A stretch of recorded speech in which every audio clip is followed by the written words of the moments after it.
요한은 아시아에 있는 7교회에 편지하노니 이제도 계시고 전에도 계시고 장차 오실 이와 그의 보좌 앞에 있는 7명과 또 충성된 증인으로 죽은 자들 가운데서 먼저 나시고 땅의 임금들의 머리가 되신 예수 그리스도로 말미암아 은혜와 평강이 너희에게 있기를 원하노라.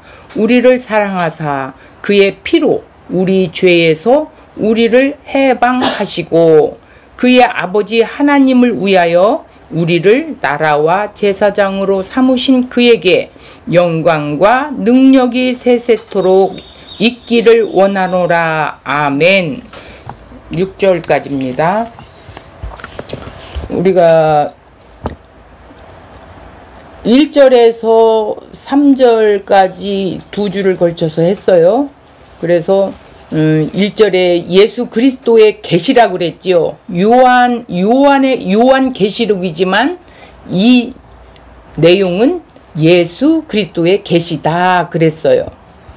근데 이제 하나님이 예수에게 보내셔서 무엇을 일들을 반드시 속히 일어날 일들을, 그러니까 구원받은 백성들 그 종들에게 보이시려고 그랬어요. 그의 천사를, 예수님의 천사를 예수의 종 요한에게 보내어 알게 하신 것이라 그랬어요. 1절이 굉장히 중요하다고 그랬어요. 그래서 반드시 속히 일어날 일들을 지금 이제 하나하나 우리가 훑어나가고 있는 것이죠. 자, 한번 우리 원고 한번 보겠습니다. 요한계시록은 비밀로 되어 있는데 묵시 속에 있었던 그 비밀이 예수 그리스도에 대한 내용을 누가 뚜껑을 열어 보여주셨어요? 예수 그리스도가 뚜껑을 열어 보여주셨다라는 거예요. 묵시를 계시로 드러낸 것을 뭐라고 그랬어요? 전주에? 예, 복음이라는 것이었어요. 그러니까 묵시가 즉 복음이다 이렇게 보면 됩니다. 편지 형식으로 전하기 때문에 어떻게 했어요? 인사가 있고 이렇지요. 자, 그러면서 여기다가 수신자가 누구냐면 성도라고 그랬어요. 성도란 뭐예요? 성도는 구별된 자지요. 세상과 구별되어 있어요. 하나님의 부르심 안에 있는 존재라는 거예요. 지금까지 우리가 생각하는 부르심은 여기에 존재하고 있는 나를 하나님께서 부르셨다고 이렇게 생각을 했어요. 뭉뚱그려 생각을 했어요. 그런데 성경에서의 그 부르심은 나라는 이 존재가 없는 상태에서 있는 것으로 부르셨다라는 거예요. 그러니까 우리가 존재해서 부르신 것이 아니에요. 존재하신 분은 하나님이신데 그 존재하신 하나님 앞에 존재 자체가 우리는 아예 죄 때문에 없었던 존재였어요. 그걸 즉 뭐라고 말해요? 죽었다라고 말하지요. 그래서 하나님의 부르심이란 내가 존재하고 있지 않는 상태, 그 없는 상태에서 어떻게 해요? 불러내신 상태라는 거예요. 아니, 죽은 자를 불러냈다라는 거예요. 살려냈다라는 거지요. 죽은 자를 살리신 것이 하나님의 부르심이다 이렇게 말했어요. 에베소서 2장 1절을 보면 죽은 자를 살리신 거라는 의미는 뭐라고 그랬어요? 예수 그리스도의 십자가 안에서 우리가 늘 전했던 말씀, 함께 죽고 함께 살리신 거다 이렇게 보는 거예요. 그래서 따라서 하나님의 부르심이란 죽은 자를 예수 그리스도 안에서 산 자로 만드신 것을 의미하고 있다 이렇게 보면 되겠어요. 자, 그러기에 산 자는 날마다 생명이신 예수 그리스도를 향해 살고 있는 거죠.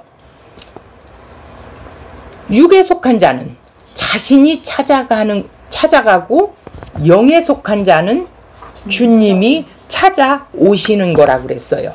그래서 기독교는 반드시 내가 찾아가는 것이 아니다. 내가 구원을 받으려고 노력하는 것이 아니다. 구원을 주셔야만이 성장하는 것이다. 이렇게 보면 되겠어요. 자, 세상 교회는 예수를 믿었으면 이제 삶으로 믿음으로 나타내라고 요구들을 하지요. 그러다 보니까 어떤 현상이 일어나냐면 믿음을 자기 행위로 행함으로 어떻게 해요? 하나님을 기쁘시게 하는 것이라고 생각하기 때문에 교회에 규정된 틀, 또 그 규칙, 그 기준에 한해서 순종과 열심과 행함이 믿음을 나타낸 것이라고 이렇게 생각하고 있어요. 그런데 허물과 죄로 죽은 생명이 없는 자가 어떻게 예수를 바로 알겠으며 또 그분이 찾아오신 것을 어떻게 알겠습니까? 살려주셔야만이 알 수 있다라는 거예요.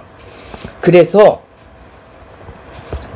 그렇게 생명이 아직 살아나지도 않았는데 내가 살아난 것처럼 자기 행위로 드러내는 것은 신앙생활이 아니다. 그러니까 여기서 예수가 행하신 일이 창세전에 계획하신 하나님 일이라는 거예요. 그 일을 예수가 이 세상에서 행하신 일을 우리가 믿음을 주어서 믿는 것이에요. 그것이 살아났다. 믿음을 주어서 살아났다라는 것은 성령이 오셔서 그 믿어지게 해주시는 그 믿음이 왔기 때문에 살아났다. 그리고 택한 자들이다 라고 말하는 거예요. 그런 자만이 어떻게 돼요? 부르심 안에 있는 거라는 거예요. 자, 우리가 4절을 한번 살펴보겠습니다. 요한은 아시아에 있는 7 교회에 편지를 하노니 이랬어요. 이제도 계시고 전에도 계시고 장차 오실 이와 그의 보좌 앞에 있는 7 영과 이랬어요. 그런데 우리가 여기서 복음으로 이것을 보지 않으면 앞으로 뒤어질 일로 보게 된다고 그랬죠. 엄청난 오차가 오는 거예요. 자, 여기서 이제도 계시고 전에도 계시고 장차 오실 이는 누구를 가리키느냐? 성부 하나님을 가리키고 있다 그래요. 그리고 그의 보좌 앞에 있는 7 영과 이것은 성령을 가리키는 것입니다. 자, 7 교회에 편지를 했다라고 수신자의 7 교회를 밝히고 있는데 7은 뭐라고 그랬어요? 하나님의 완전수다 그랬어요. 그러면 이 완전수는 충만하다라는 거예요. 이 충만으로 본다면 7의 7 언약을 나타내는 숫자로 하나님께서 말씀으로 언약하시고 그 말씀을 온전히 성취하신 상징을 말하는데 7 날을 창조를 통해서 하나님께서 언약하셨어요. 창세기에 보면 그 언약의 완성은 뭐냐면 7 교회, 7 인, 7 나팔, 7 대접이 나오게 됩니다. 그런데 여기서 늘 막 쫄고 두려워하고 이러는데 아니에요. 7이라는 것은 하나님이 완전히 성취하셨다라는 뜻을 말하는 거예요.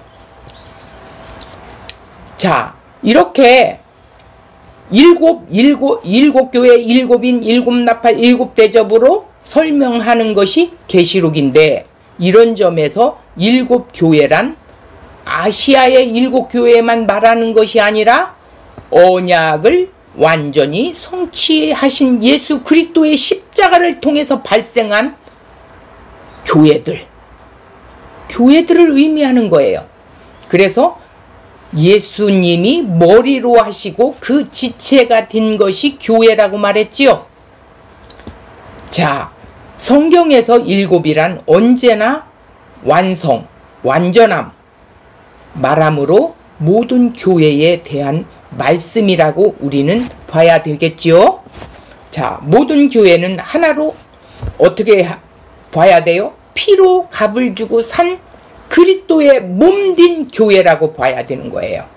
이런 교회는 사람이 세울 수 있어요? 절대 없습니다. 또 사람이 허물을 수 있습니까? 없습니다. 예수님의 피로만 세워지고 완성된 교회입니다. 건물은 없어질지 모르지만 교회 자체는 살아 있다라는 거예요. 그래서 하나님의 구원의 역사는 계속해서 이루어 가고 있는 거지요. 서신을 보내는 대상은 시간과 공간을 초월한 예수 그리스도의 머리로 어떻게 됐어요? 한 그의 몸된 교회로 성도라고 말하는 거예요. 계시록은 누구는 풀고 누구는 풀 수 없는 그런 책이라고 안 했어요. 즉 성령이 저자이기 때문에 택한 백성만 깨닫고 이해하고 알게 해주실 거라는 거예요. 그래서 비밀이라는 거예요. 저들은 자 비유로 말한 것도 비밀이에요.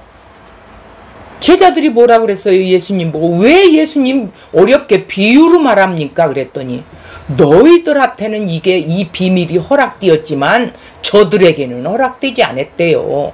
예수님이 오신 목적은 나와 함께하는 자와 저들이 있어요. 그래서 구분되어 있다라는 것은 택함이 있다라는 사실을 우리가 기억해야 합니다.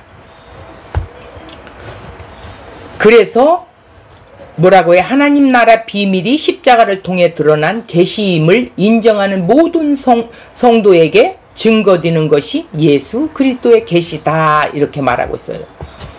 그렇다면 오늘날 교회요 성도라고 한다면 십자가를 지셨던 예수님께서 자신에 대한 계시를 말씀으로 주셨다는 의미를 어떻게 받아들여야 하는가 한번 보겠습니다. 요한계시록을 단순히 미래에 일어날 일들로 보고 앞일을 대비하고자 하는 마음이 아니라고 그랬습니다. 요한 사도가 증언한 대로 예수 그리스도의 증거만 마음에 새기고 품어야 한다라는 거예요. 그러니까 예수 그리스도의 계시이어야 한다라는 것이죠. 그분에 대한 계시고 그분에 대한 복음이에요. 그래서 복음에는 만족하다는 거예요. 한 몸으로 연합된 자가 세상으로 만족한다. 그렇다면 세상으로 만족한다? 아니 한 몸 되고 연합되었다는데 세상 것에 만족을 한다면 그것은 한 몸이 아니라 가짜지요. 교회의 예배 형식 틀, 말씀을 담기 위한 그릇에 불과한 거예요. 그래서 그 자체가 중요한 게 아니죠. 뭐가 중요해요? 내용이 중요한 거지요. 우리의 삶의 현장 속에서 천국을 나타내는 십자가의 길을 따라가려면 중원하게 하시는 것이 교회요, 성도예요. 그 속에 교회 복음을 담아서 전달하고자 하는 하나님의 그 뜻을 우리가 생각하고 따라갈 수 있는 마음이 있어야만이 성도이고 생명이 있는 본성 상태를 말한다라는 것이에요. 그러니까 세상을 따라가 사는 사람은 생명이 없는 것이죠. 죽은 자지요. 자, 이제도 계시고 전에도 계시고 장차 오실 이에 대해서 이 말씀이 배경에 출애굽기를 통해서 말씀으로 이스라엘을 애굽에서 건져내실 것을 모세를 통해서 말씀하셨으면 이렇게 자신을 나타내고 있는 거예요. 하나님 자신을. 자, 출애굽기 3장 14절을 한번 볼까요? 하나님이 모세에게 이르시되 나는 스스로 있는 자니라 이랬어요. 또 이르시되 너는 이스라엘 자손에게 이같이 이르기를 스스로 있는 자가 나를 너희에게 보내셨다 하라 이랬어요. 바로 하나님이 모세를 이스라엘 백성들 앞에 보냈다라는 거요. 누가 보냈냐 하거든 스스로 있는 자가 보냈다 하라 이렇게 했어. 15절 하나님이 또 모세에게 이르시되 너는 이스라엘 자손에게 이같이 이르기를 너희 조상의 하나님 여호와 곧 아브라함의 하나님 이삭의 하나님 야곱의 하나님께서 나를 너희에게 보내셨다 하라. 이는 나의 영원한 이름이요 대대로 기억할 나의 칭훈이라 그랬어요. 자, 스스로 있는 자, 한마디로 말해서 존재하시는 분이라는 뜻입니다. 그래서 아브라함의 하나님, 이삭의 하나님, 야곱의 하나님, 그들만의 하나님 뜻이 아니라 과거에 아브라함, 이삭, 야곱 언약하신 그 하나님은 과거의 언약으로 끝나는 것이 아니라 지금 모세를 통해 언약을 또 이루시고 있다라는 것입니다. 하나님은 과거에만 계셨던 하나님이 아니지요. 지금도 계시고 앞으로 언약을 성취하실 하나님이라는 뜻이 담겨 있는 말씀입니다. 그래서 성부 하나님을 사람의 시간 표현으로 현재, 과거, 미래를 이렇게 말하고 있어요. 그러나 하나님은 영원하시고 자존하시는 하나님이십니다. 그러므로 성경에서 스스로 있는 자라고 이렇게 말하고 있어요. 예수님께서 헬라어로 에고 에이지, 내가 그라, 나는 나다, 나는 스스로 있는 자라는 말씀이에요. 이 사실을 알고 믿을 수 있는 길은 뭐예요? 예수님께서 십자가로 하나님의 뜻을 다 이루시고 승천하셔서 아버지께로부터 성령을 받아 부어주셔야만 한다라는 거예요. 그러니까 장차 오실 이가 그냥 예수님이야 이렇게 착각하면 안 돼요. 지금도 하나님에 대해서 이렇게 표현함으로 하나님께서 오신다는 거예요. 그래서 구약 곳곳에 세상에 오실 분으로 묘사하고 있는데 이사야 선지자를 통해서 말씀한 걸 한번 볼까요? 이사야 41장 4절, 이 일을 누가 행하셨느냐? 누가 이루셨느냐? 누가 처음부터 만대를 불러내었느냐? 나 여호와라. 처음에도 나요, 나중에 있는 자에게도 내가 곧 그니라 이랬어요. 하나님이 지금의 너에게 스스로 있는 나이고 나라는 거예요. 나에 있을 자에게도 또 뭐라고요? 하나님 그분이라는 거예요. 이렇게 표현을 하고 있어요. 히브리서에서 예수 그리스도는 언제나 오늘이나 영원토록 동일하신 분이라는 거예요. 자, 그의 보좌 앞에 있는 일곱 영 이렇게 했어요. 3장 1절에도 있고 4장 5절에도 있고 지금 5절 6절에도 뭐가 있냐면 성령님을 의미하는 표현이 이렇게 기록되어 있어요. 창세기 1장 2절을 보면 하나님이 영이 수면에 운행하시니라 이랬어요. 자, 수면에 운행한다라는 거 우리 먼저 배웠지요. 암탉이 병아리를 품듯이 수면 위에 성령이 일하려고 품고 계시는 모습을 말하고 있는 거예요. 즉 창조에서 혼돈과 흑암과 공허의 상태에서 수면 위에 땅에 대해 어떤 일을 행하셨던 하나님의 영, 이 영이 일곱 영으로 표현되었다는 점에서 하나님께서 창조를 통해 나타내셨던 언약의 온전한 성취되었음을 말씀하고 있는 것입니다. 하나님의 언약을 완성하셨다는 것으로 일곱 영으로 표현하고 있는 거예요. 그냥 영이라고 해도 되는데 완전하게 이루셨다라는 표현을 쓰기 위해서 일곱 영이라고 했던 거예요. 성령 하나님으로 일곱이라는 말이 완전하다는 말씀입니다. 스가랴서 4장에 환상 중에 계시를 통하여 일곱은 온 세상에 두루 다니는 여호와의 눈이라고 이렇게 말하고 있어요. 그러므로 성령의 일곱 영이라고 표현하는 것은 온 세상을 다 살펴보시는 하나님의 영, 성령이라는 말씀입니다. 결국 구약에서 전에도 계시고 이제도 계시고 장차 오실 이도 하나님께서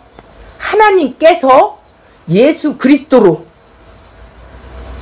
예수로 이 땅에 오신 것을 의미한 거예요. 그러니까 감춰 있었던, 보이지 않던, 하나님은 영이시기 때문에 보이지 않아요.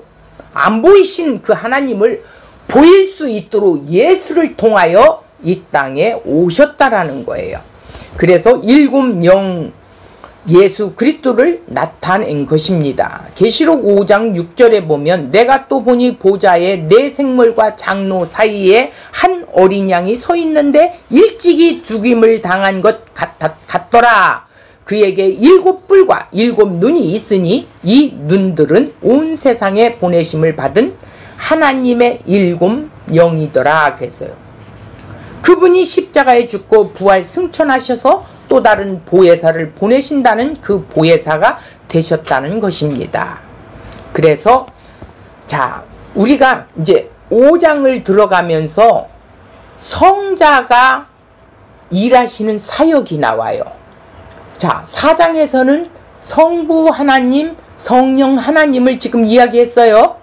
근데 5장에서는 5장과 6장에서는 예수님에 대해서 나와요.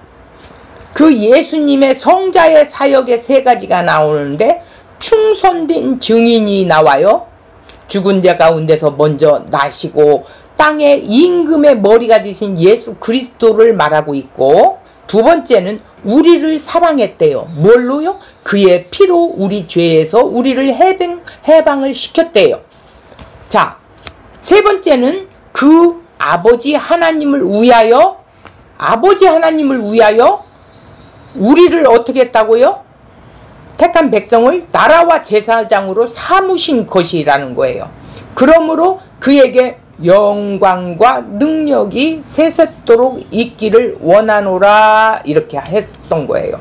삼위 하나님 일하심으로 예수를 믿게 되었다면 여기에서 아멘이 나온다라는 것입니다. 자, 그러면 5절을 다시 한번 보겠어요. 또 충성된 증인으로 죽은 자들 가운데서 먼저 나시고 땅의 임금의 머리가 되신 예수 그리스도로 말미암아 은혜와 평강이 너희에게 있기를 원하노라. 우리를 사랑하사 그의 피로 우리를 해방시키시고, 예수님의 사역이 나오지요. 자, 충성된 증인이 누구예요? 예수님을 말하는 거예요. 임금의 머리가 되신 분, 교회의 머리가 되셨다고 그랬죠. 자, 그분이 어떻게 한다고요? 우리를 이렇게 사랑하셨대요. 그의 피로 우리 죄를 해방시켜 주셨대요. 자, 그러면 우리가 더 좀 한번 깊이 나눠보겠습니다. 또 충성된 증인으로 여기서 잘라서 말하면 믿을만한, 신실하다, 한마디로 아버지 뜻에 자신을 내어주신 분으로 모든 삶의 행적들이 아버지 뜻 안에 묶여있다라는 거예요. 내 뜻은 하나도 없어요. 오직 아버지의 뜻에 완전히 복종되고 속박되고 거기에 묶여있는 삶을 살고 있다라는 거예요. 누가? 충성된 종 예수가.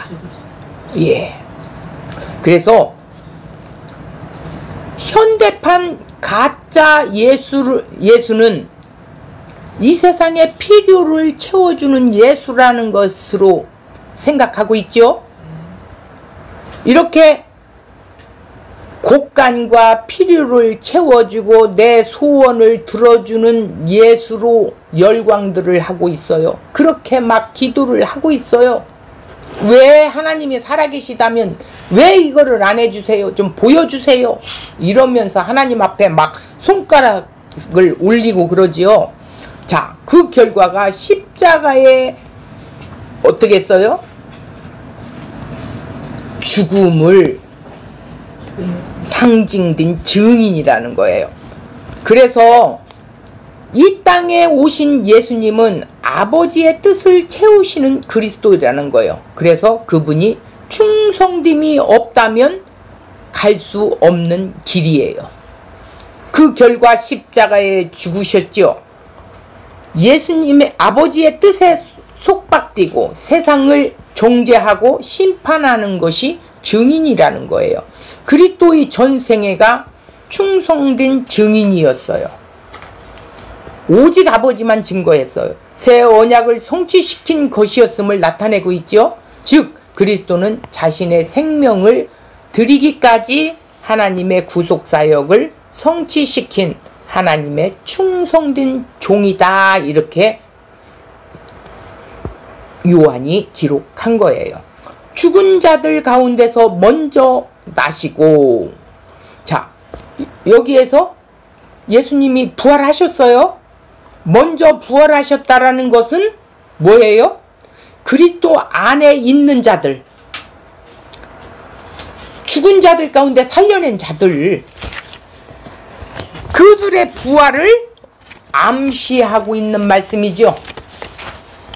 부활을 소망하고 살고 있는가 묻는다면 우리의 최대의 소망이 무엇인가?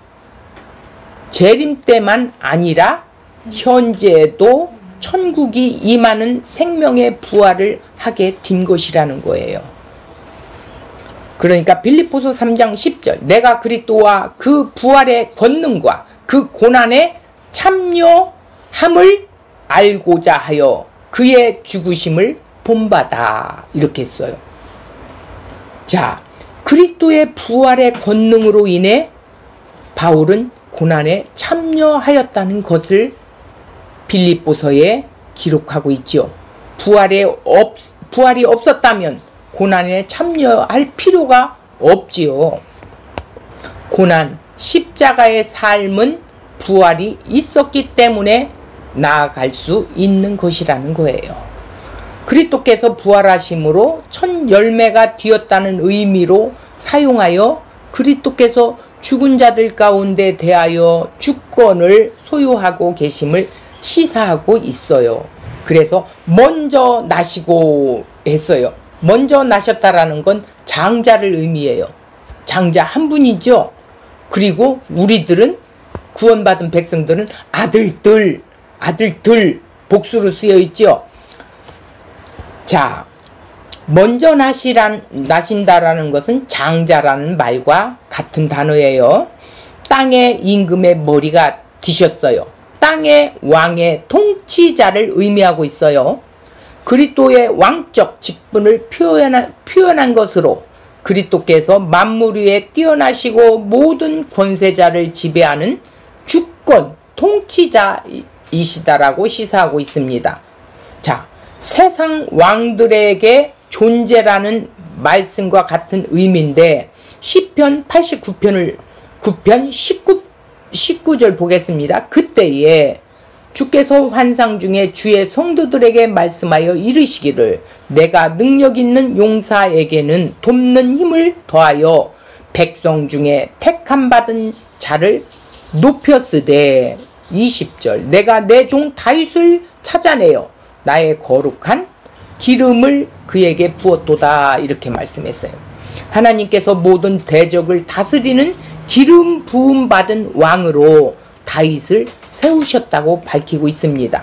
요한은 구약의 말씀을 근거로 해서 예수께서 죽음과 부활을 통해 다윗 언약 안에 영원한 왕권을 가지신 분으로 묘사한 것이에요. 이스라엘에 대하여 예언이 예수 그리스도로 언약이 성취되었다고 이렇게 선언을 하고 있는 것입니다. 그래서 땅의 임금들이라는 건 뭐예요? 하나님을 대적하는 세상의 세력을 의미하고 있죠. 그래서 십자가에 죽고 부활하신 예수께서 마태복음 28장 19절 하늘과 땅의 모든 권세를 내게 주셨으니 이렇게 말씀하고 있어요. 골로새서 1장 18절 그는 몸된 교회의 머리라. 그가 근본이시요 죽은 자들 가운데서 먼저 나신 이니 이는 친히 만물의 으뜸이 되려 하심이요, 이랬어. 십자가에 승리하시고 하늘의 모든 권세를 그분이 쥐우셨다라는 거예요. 은혜와 평강의 출처가 밝혀졌는데 하나님, 성령님, 예수 그리스도로부터 나온 뜻을 말하고 있어요. 자, 전에도 계시고 이제도 계시고 장차 오실 이가 하나님이신데 그 하나님이 이 땅에 예수 그리스도로 오셨다고 말씀하고 있습니다. 그분이 7명이시고 은혜와 평강의 출처는 예수 그리스도 십자가를 통해서 주어지는 그리스도의 영인 것을 말하고 있습니다. 그래서 요한이 그의 피로 된다고 이렇게 말하고 있어요. 피가 죽음으로 그의 죽음 안에 부르심을 받지 않으면 예수와 아무 상관이 없지요. 부르심을 받아야만이 상관이 있는 거예요. 예수 그리스도가 십자가에 죽을 때 나를 끌고 들어가서 함께 죽은 십자가라는 것이에요. 그것이 날마다 내 안에 일어나는 거예요. 나는 예수와 함께 십자가에 죽은 자야. 내가 다시 사는 것은 내가 사는 게 아니오. 그리스도 안에서 내가 사는 거야. 그리스도 안에 통치를 받고 산다라는 거예요. 그것이 없다면, 그것에 확신이 안 된다면 성경은 그냥 지식으로 쌓는 것에 불과하고 그분과는 아무 상관이 없는 육에 속한 구원을, 육에 속한 은혜를 말할 뿐이지요. 그런 자는 십자가가 날마다 매일 내가 나를 부인하고 십자가에 죽는 그 십자가로 받아들여집니까? 오늘 묻고 있는 거예요. 그것이 믿음으로 받아들여지고 날마다 인정되어져야 한다는 것이죠. 이것이 성령 안에 있는 자들만이 할 수 있는 거예요.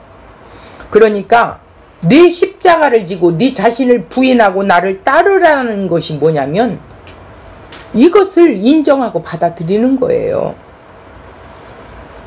은혜와 평강이라는 것이 습관적으로 말하는 인사가 아니에요. 옛날에 우리가 습관적으로 인사하는 게 뭐였어요? 항상 굶주릴 때였어요. 때거리를 제대로 못 챙길 때라 어른 보면 진지 잡수셨냐? 밥 먹었냐? 이렇게 묻는 게 습관이었어요. 그렇다면 성도에게 관심사는 뭐예요? 하나님의 은혜와 평강이라는 거예요. 단순한 의례적인 인사가 아니에요.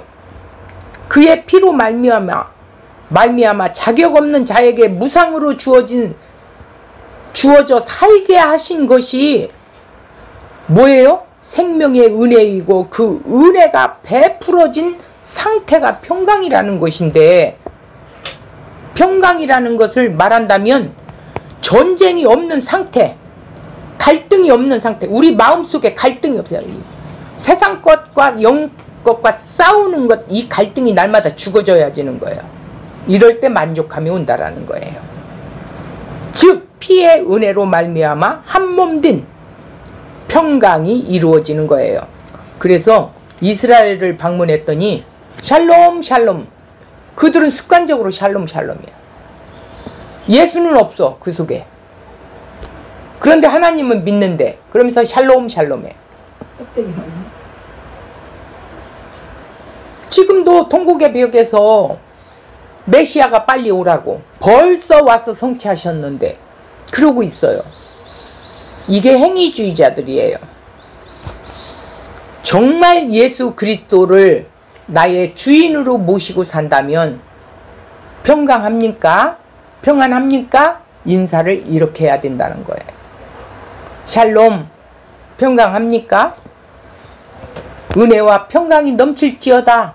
늘 사도는 이렇게 끝인사를 마무리하지요. 시작도 그래요.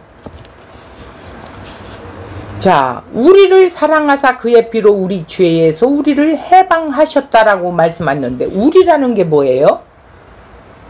예수 믿는 건 나 혼자 예수 믿는 게 아니라고 그랬지요. 하나님이 나 한 사람을 위해서 예수 믿은 게 아니에요. 예수 그리스도와 한 몸 된 상태를 말하는 거예요. 이게 우리라는 거예요. 그분과 함께 십자가에 죽고 함께 다시 살아난 자가 우리라는 것입니다. 그 십자가에 의해 발생이 된 것이 교회라는 것이죠. 이것이 한 번 죽는 것으로 끝나는 것이 아니라는 거예요. 날마다 십자가를 지라고 말씀하셨어요. 그 피로 우리의 죄에서 해방되어 한몸 되게 하신 분이 누구예요? 주님인데 이 주님의 관심사는 피로 너희를 한몸인 지체가 되게 하여 그들로 어떻게? 감사와 찬송, 영광을 받기를 원하신대요. 그래서 우리를 택했대요. 이게 아버지 뜻이에요. 우리의 관심사는 뭐예요? 현실에서 지금 상태 더 나아지고 내 걱정거리 해방시켜주는 것이라고 하는데 그것이 아니에요. 죄에서 해방이라는 것은 더 이상 죄를 짓지 않는 자가 되었다는 말이 아니라 죄의 정죄에서 영원히 해방시켰다는 개념이에요. 하나님 앞에 언제든지 나갈 수 있는 자가 되었다는 것은 하나님과 이미 화목하게 되었다는 뜻이에요. 죄 짓는데 네가 어떻게 하나님 앞에 나가? 그게 아니에요. 자, 여기서 잠깐 생각나는 게 있는데 베드로가 예수님 보고 발을 씻겨주니까 예수님 그러지 마시고 목욕까지 다 시켜달라 그랬어요. 그랬더니 너희들은 이미 목욕을 한 자래요. 그건 뭐예요? 이미 깨끗함을 받았다는 거예요.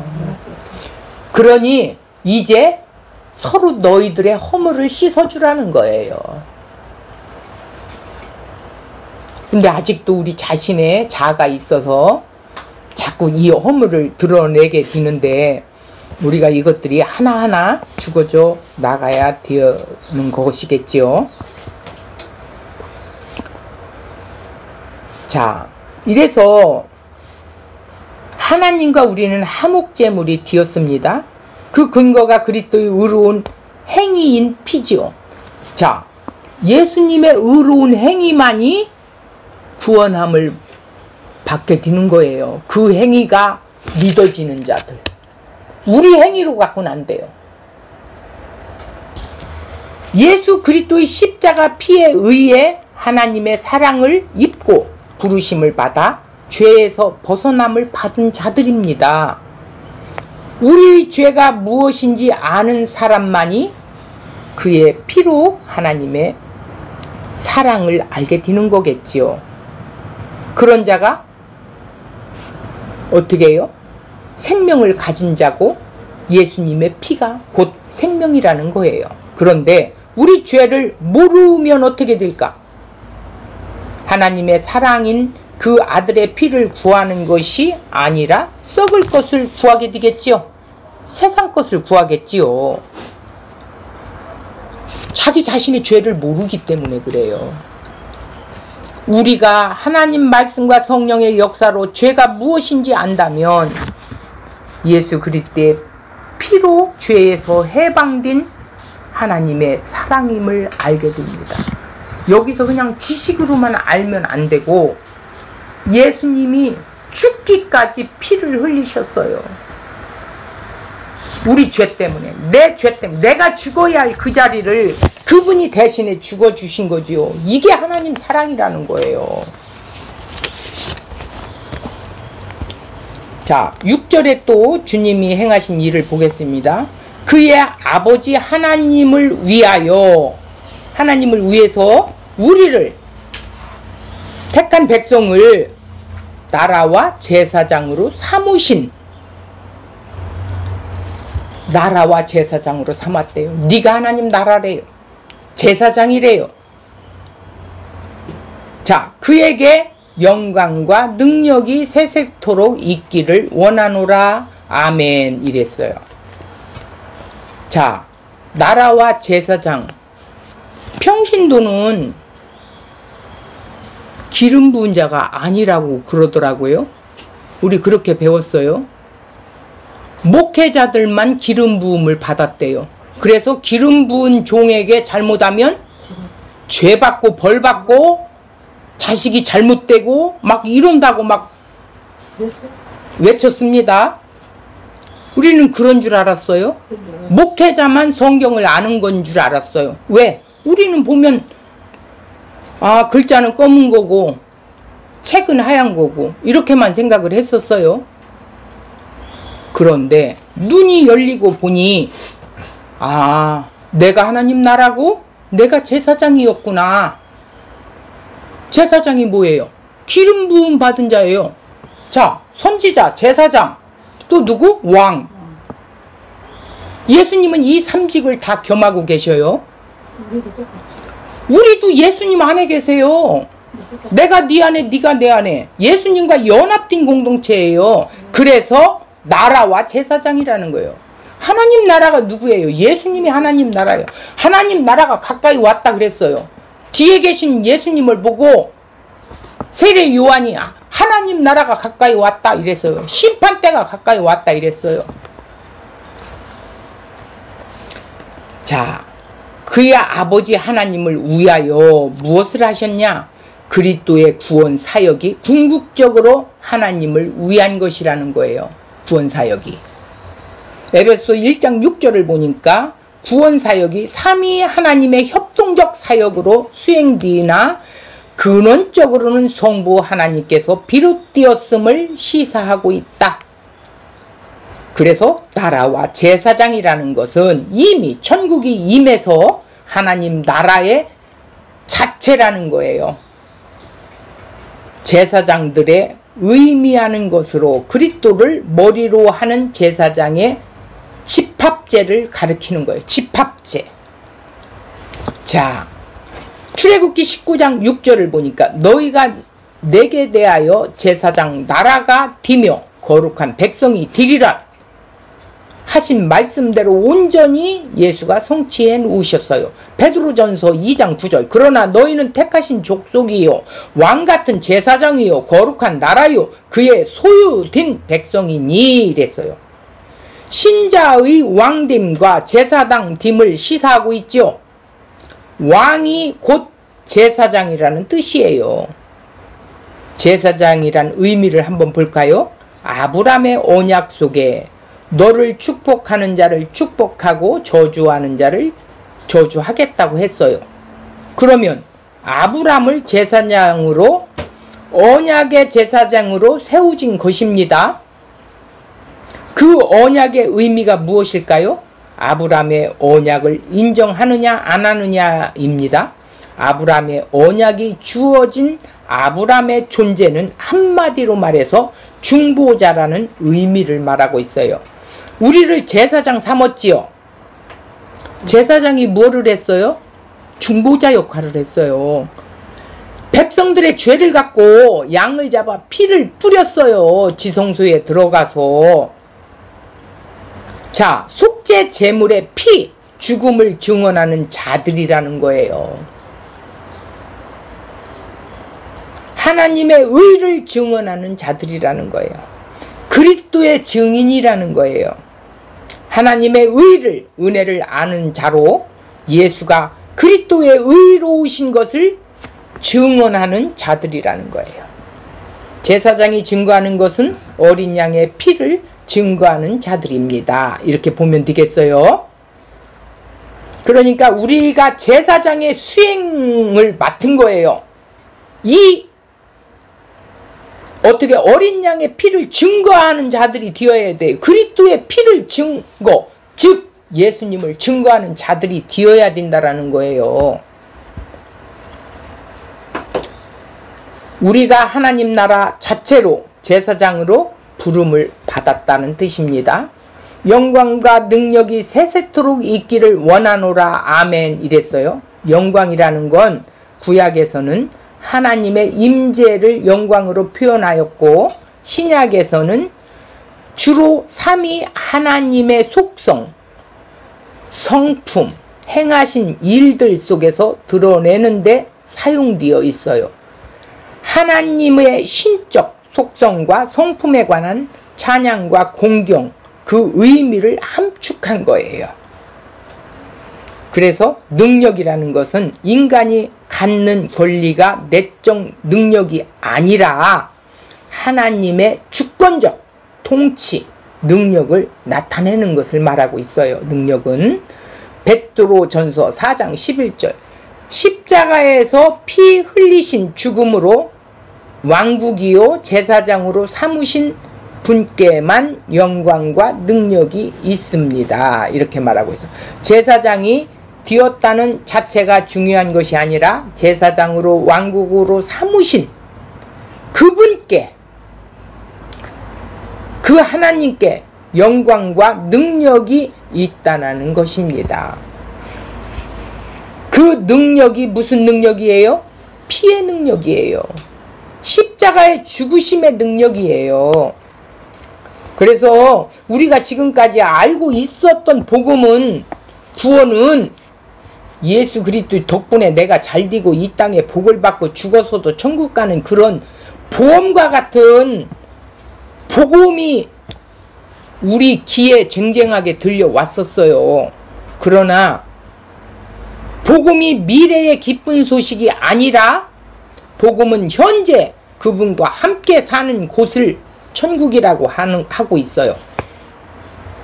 이것에 기쁨이 없는 그런 자들은 뭐예요? 그분과 천국을 사는 거가 아무 상관이 없어요. 자기 천국만 찾고 있는 거지요. 자, 그분이 이 땅에 오셔서 십자가에서 피 흘리신 죽음을 이 땅에 함께 관계를 맺기 위해서 이루신 것이 천국인데, 우리가 그분과 한 운명이 되어 십자가의 길을 간다는 운명 공동체를 날마다 십자가의 길, 또 나를 부인하고 십자가의 날마다 죽는 자의 모습으로 있는 것이라는 거예요. 기존에 들어왔던 복음과는 다르지요. 예수 덕분에 내가 잘되고 대접받는 그런 게 아니라는 거예요. 함께 십자가의 길을 가면서 늘 죽음을 내 안에 담고 있는 상태가 되어야 한다는 거예요. 예수님의 그 죽음을 내 안에 담고 있는데 내가 어디 가서 대접받기를 원하겠어요? 내가 예수 덕분에 잘 되어야 할 이유가 어디가 있겠습니까? 이 죽음을 담고 있는데, 죄인이라는 그 자체가 죽음이요, 그 죽음 안에 나는 없습니다라는 거예요. 그래서 하나님의 부르심은 예수 그리스도 십자가 안에서 부르신 거예요. 우리는 십자가에 철저히 죽어서 다시 생명으로 살게 하신 것이 은혜와 평강인 것이에요. 그러므로 십자가에 피 흘려 죽으심으로 왕국과 제사장으로 삼으신 분께만 영광과 능력이 있다라는 것이에요. 그의 피에 굴복된 자가 왕국이요 제사장이며 예수 그리스도의 한몸된 교회라는 것이에요. 피에 굴복되지 않으면 한몸된 게 아니에요. 하나님 나라는 같은 정신과 같은 생각, 같은 한 몸된 지체에 공유하는 거예요. 하나님 나라의 구성원을 삼았다는 것이죠. 교회는 같은 예수 그리스도의 DNA가 있어야 돼요. 그것이 하나님의 은혜를 아는 자들이라는 거예요. 세세토록이라는 것은 세대의 세대들이라는 의미로 영원을 나타내고 있어요. 요한은 하나님의 영광 주권이 수신자들에게 영원토록 함께 하기를 기원한다라는 거예요. 그래서 결론적으로 십자가에서 피 흘리시고 하나님의 그 뜻을 다 이루셨지요. 그 피가 하나님의 사랑이 확증을 시켜준 거예요. 아, 하나님의 사랑이 이렇게 크구나. 십자가를 보면서 알게 된 거예요. 그 피로 우리를 죄에서 해방시켜 주셨죠. 그 죄 가운데서 우리만 건져냈단 말이에요. 다 건져낸 게 아니에요. 하나님의 나라와 제사장으로 삼으셨대요. 피로 값을 주고 산 자들이 즉 하나님 나라를 누리는 자들이에요. 그들이 하나님 나라예요. 나라가 그 피 안에 있다는 말씀입니다. 피를 잊어서는 우리는 살 수가 없죠. 그 피로 해방된 자들이 하나님의 나라이고 이들이 제사장이고 이들이 하나님의 자녀라는 거예요. 그러므로 하나님의 피로 값을 주고 산 자들은 이 땅에서 하나님 나라와 제사장의 역할을 하는 자들이라는 거예요. 우리가 해야 할 일들이 뭐겠어요? 이제 이 역할들을 드러내는 거예요. 이런 자신이 주님을 위해 순교하였을지라도 어떻게 한다고요? 그의 피의 은혜임을 고백할 수밖에 없대요. 순교를 해도. 선지자들과 사도들이 성경 속에서 보여주고 있잖아요. 이런 자들은 하나님께 영광과 능력을 세세토록 돌리는 자들이에요. 우리가 이렇게 하나님 나라에 세세토록 영광을 돌려야 한다라는 거죠. 그래서 오늘 말씀 속에 보면 4절은 하나님이 이제도 전에도 계신다라고 이렇게 말씀 장차 오실 이라고 하셨고, 또 보좌 앞에 있는 7영이 성령님이라는 것과 5절과 6절에서 충성된 증인이 누구냐? 예수 그리스도이시다. 그러니까 만물의 만물 위에 머리가 되신 분이시다. 그건 무슨 뜻이냐? 주권 통치를 갖고 계신 분이다. 그리고 뭐예요? 6절에 하나님 아버지를 위해서 우리를 나라와 제사장을 삼게 해주신 그분의 은혜를 우리가 알아야 된다라는 거예요. 그래서 이런 자들은 하나님께 영광과 존귀를 날마다 올려드릴 수 있다라는 고백이 나온다라는 것입니다. 한 주간 동안 이 말씀을 더 곱씹으면서 뒤새김질하면서 한 주간 승리하시기 바랍니다. 이것으로 마치겠습니다.